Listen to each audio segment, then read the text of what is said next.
Hello friends, welcome to my channel pregnancy and parenting. और मैं हूँ साक्षी। चलिए आज बात करते हैं प्रेगनेंसी के सेकंड मंथ के बारे में कि प्रेगनेंसी के सेकंड मंथ में हमको क्या क्या चीज़ें फेस करनी पड़ती हैं, क्या हम एक्सपीरियंस करते हैं किन परेशानियों को, और उनके लिए क्या चीज़ें हमें करनी चाहिए, टिप्स क्या होने चाहिए एक अच्छी प्रेगनेंसी के लिए। वो सारी चीज़ें मैं आज आपको इस वीडियो में बताने वाली हूँ।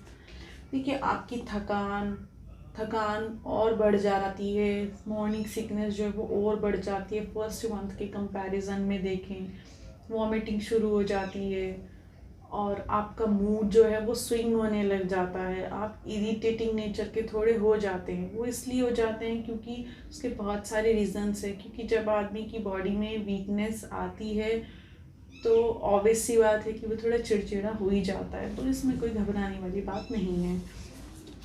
फूड सेंसिटिविटी और बढ़ जाती है। आपको कुछ खाने की चीज़ों की प्रॉब्लम से बहुत परेशानी होने लग जाती है, बहुत सारी खाने की चीज़ों से।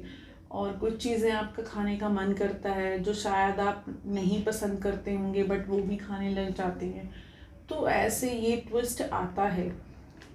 फूड सेंसिटिविटी, आपको यूरिन के लिए बार बार जाना पड़ता है, यूरिन पास के लिए। उसके रीज़न है कि देखिए, एक तो यूरिन इन्फेक्शन जो है उसके होने के चांसेस होते हैं, उस वजह से भी ये चीज़ें होती हैं। और दूसरा क्या है कि आपका यूट्रस जो है वो थोड़ा फैलने लग जाता है, जिसकी वजह से ब्लैडर पे प्रेशर आने लग जाता है।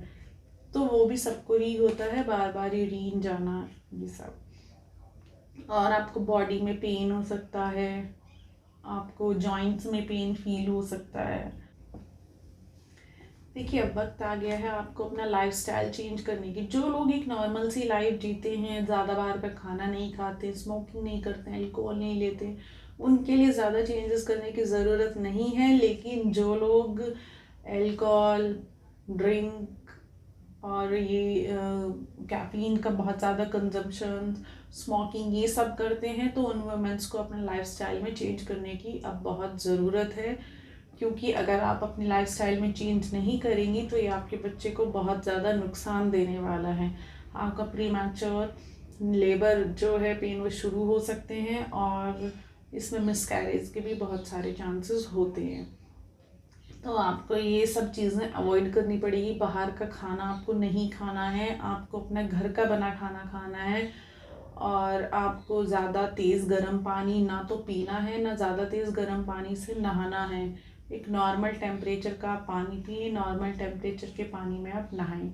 अगर आपको बॉडी पेन ज़्यादा होता है, जॉइंट्स में पेन होता है, लेग्स में पेन, तो इस टाइम कहीं भी हो सकता है पूरी बॉडी में, तो आप उसके लिए कोई ऑयल मंगवा सकती हैं, उससे मसाज कराएं डेली, तो वो आपको उससे बहुत रिलीफ मिलेगा। या फिर आप हॉट जेल बेड का यूज़ कर सकती हैं, उससे भी आपको बहुत आराम मिलेगा।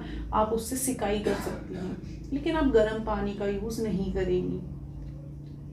जैसा कि मैंने पहले भी बताया था, हमारी बॉडी का टेम्परेचर पहले से इतना ज़्यादा होता है, लेकिन अगर हम गर्म पानी का इस्तेमाल करेंगे पीने में या नहाने में, तो हमारी बॉडी का टेम्परेचर और ज़्यादा बढ़ सकता है, जो हमारे बच्चे को नुकसान दे सकता है। देखिए, अगर बात करूँ मैं बच्चे के विकास की, तो बच्चे का विकास इस महीने में, जैसा कि पहले महीने में बताया था मैंने कि हार्ट बीट होना शुरू हो जाता है, तो इस महीने में थोड़ा और विकास होता है। जैसे आंखें, कान, सारे अंग थोड़े थोड़े बनने शुरू हो जाते हैं। और उसका साइज़ लगभग कह सकते हैं कि 1 इंच के आसपास हो जाता है। एग्जैक्ट तो नहीं बोल सकते, बट अप्रोक्स 1 इंच हो जाता है। और उसका वेट 14-15 ग्राम आप कह सकते हैं। तो बेबी का बहुत ज़्यादा डेवलपमेंट नहीं होता है, थोड़ा थोड़ा धीमे धीमे मंथ बाय मंथ वो चलता रहता है। अब मैं आपसे बात करने वाली हूँ कि आप अपनी गाइनों से क्या एक्सपेक्ट कर सकते हैं सेकेंड मंथ में। देखिए, अगर आप पहली बार गाइनों के पास जा रही हैं तो वो आपका पेल्विक एग्ज़ाम करेंगी, आपकी सर्विक्स, वजाइना, इसको एग्जामिन करेंगी। लेकिन अगर आप पहले जा चुकी हैं तो वो फर्स्ट मंथ में हो जाता है। लेकिन कुछ वुमेन्स होती हैं जो सेकेंड मंथ में जाती हैं, तो उनका एग्ज़ाम एक बार शुरू में ज़रूर होता है, चाहे आप फर्स्ट टाइम आप जब भी जाती हैं। आपका ब्लड टेस्ट होएगा, वो इसलिए होता है कि कहीं आपका एनीमिया तो नहीं है, यानी कि खून की कमी तो नहीं है। वो सारी चीज़ें आपके बच्चे की ग्रोथ में वो रुकावट ना बने। और आपका यूरिन टेस्ट होता है कि भाई आपको इन्फेक्शन तो नहीं है, यूरिन इन्फेक्शन तो नहीं है, क्योंकि ये बहुत सारी वुमेंस को होता है। अभी नहीं है तो आगे चल कर है, लेकिन थोड़ा बहुत ये सबको होता ही है।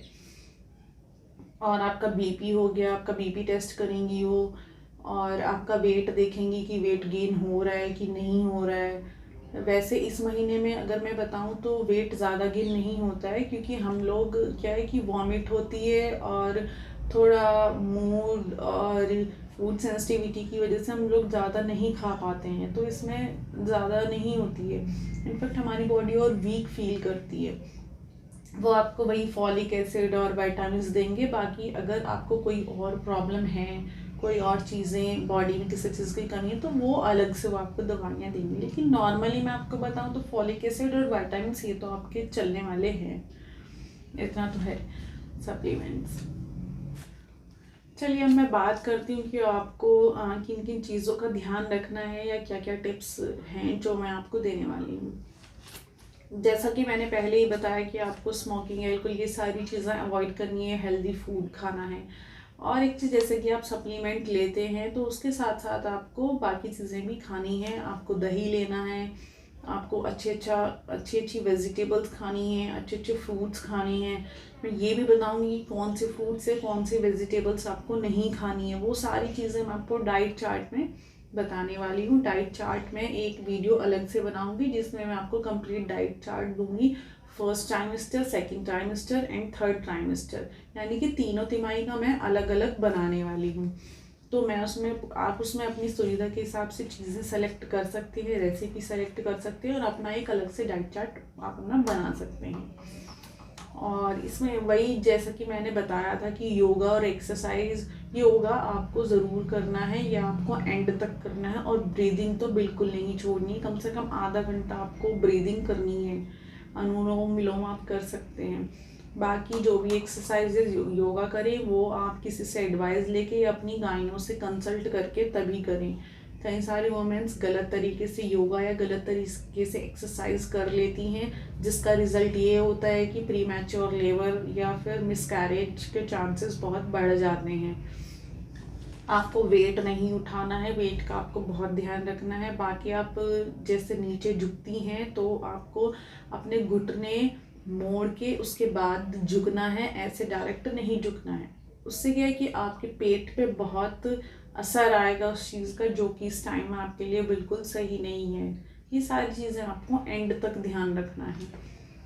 और इस टाइम में क्या होता है, फर्स्ट ट्राइमेस्टर में प्लेसेंटा का भी बड़ा प्रॉब्लम हो जाता है कुछ, मुझे हुआ था प्लेसेंटा प्रीविया। उसके ऊपर मैं एक अलग से वीडियो बनाऊंगी कि ये क्या होता है, इसमें क्या करना चाहिए क्या नहीं करना चाहिए। लेकिन आपको प्लेसेंटा प्रीविया अगर आपको आता है तो आपको बहुत सतर्क रहने की ज़रूरत होती है, क्योंकि ये बहुत हार्मफुल हो सकता है आपके बेबी के लिए।